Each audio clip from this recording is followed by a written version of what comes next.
అందరికీ నమస్కారం. ఈ వీడియోలో స్కూల్ అటెండెన్స్ యాప్లో తరల్ ఎండ్ లైన్ టెస్ట్ ఫలితాలను ఏ విధంగా నమోదు చేయాలో వివరంగా తెలుసుకుందాం.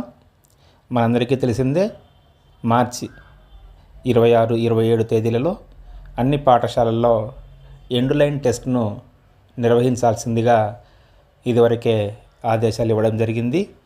ఆ ఫలితాలను మనము ఆన్లైన్లో ఎంటర్ చేయవలసి ఉంటుంది. మన స్కూల్ అటెండెన్స్ యాప్లో మన యొక్క ఇండివిజువల్ లాగిన్ ద్వారా ఈ ఫలితాలను నమోదు చేయవలసి ఉంటుంది. ఇందుకోసం మనము స్కూల్ అటెండెన్స్ యాప్ను ఓపెన్ చేసుకోవాలి. ఇందులో మన యొక్క ట్రెజరీ ఐడి ద్వారా లాగిన్ కావలసి ఉంటుంది. ఈ యాప్లో మన ట్రెజరీ ఐడి మనం అటెండెన్స్ వేయడానికి ఉపయోగించేటువంటి పాస్వర్డ్ని ఇచ్చి, అలాగే క్యాప్చాను ఇక్కడ ఎంటర్ చేసి లాగిన్ పైన క్లిక్ చేయాలి. ఇలా లాగిన్ పైన క్లిక్ చేసిన వెంటనే మనకు ఈ విధంగా పేజ్ ఓపెన్ అవుతుంది.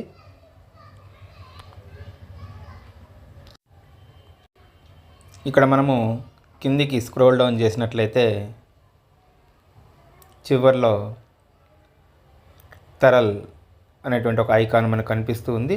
దానిపైన క్లిక్ చేయాలి. సో ఒకసారి సింక్రనైజ్ చేయాలి.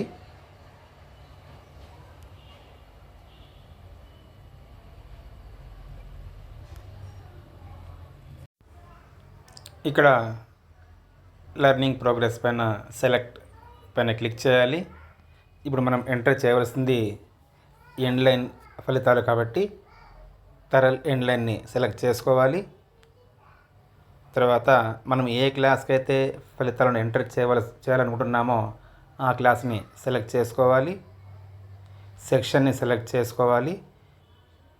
ఇలా సెక్షన్ని సెలెక్ట్ చేసిన తర్వాత స్టూడెంట్ నేమ్కి ఎదురుగా సెలెక్ట్ పైన క్లిక్ చేసినట్లయితే ఆ తరగతిలోని విద్యార్థులందరూ కనిపిస్తారు. సో మనము ఏ విద్యార్థికి అయితే ఫలితాలను ఎంటర్ చేయాలి అనుకుంటున్నామో ఆ విద్యార్థిని సెలెక్ట్ చేసుకోవాలి. మనకి ఇక్కడ ఆటోమేటిక్గా స్టేటస్ చూపిస్తూ ఉంది, అటెండెడ్ అని చెప్పనేసి. ఆ విద్యార్థి ఎండ్ లైన్ టెస్ట్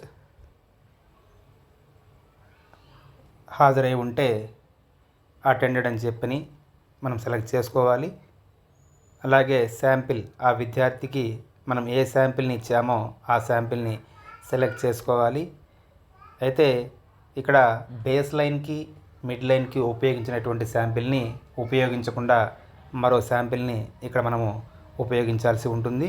సో అక్కడ శాంపిల్ నెంబర్ని మనము సెలెక్ట్ చేసుకోవాలి. అలాగే రీడింగ్ కింద లాంగ్వేజ్ కింద మనకు గతంలో మనం మిడ్ లైన్లో ఏదైతే ఫలితాలను ఎంటర్ చేశామో అది మనకి ఇక్కడ చూపిస్తూ ఉంది బ్రాకెట్లో, స్టోరీ అని చెప్పనేసి. సో ఇప్పుడు ఆ విద్యార్థి యొక్క స్థాయిని మనము ఇక్కడ సెలెక్ట్ చేయవలసి ఉంటుంది. అలాగే నెంబర్ రికగ్నిషన్ గతంలో 4 to 100, 100 to 999 మనకు మిడ్ లైన్లో ఎంటర్ చేసినటువంటిది. సో ఇప్పుడు మనము ఆ విద్యార్థి యొక్క స్థాయిని ఇక్కడ నెంబర్ రికగ్నిషన్లో ఆ విద్యార్థి యొక్క స్థాయిని సెలెక్ట్ చేసుకోవాల్సి ఉంటుంది. ఆపరేషన్స్ గతంలో మ్యాథ్స్ ఆపరేషన్స్కి మల్టిప్లికేషన్ సెలెక్ట్ చేయడం జరిగింది. సో ఇప్పుడు ఆ విద్యార్థి యొక్క స్థాయి ఎండ్ లైన్లో ఎలా ఉందో మనము సెలెక్ట్ చేసుకోవాలి.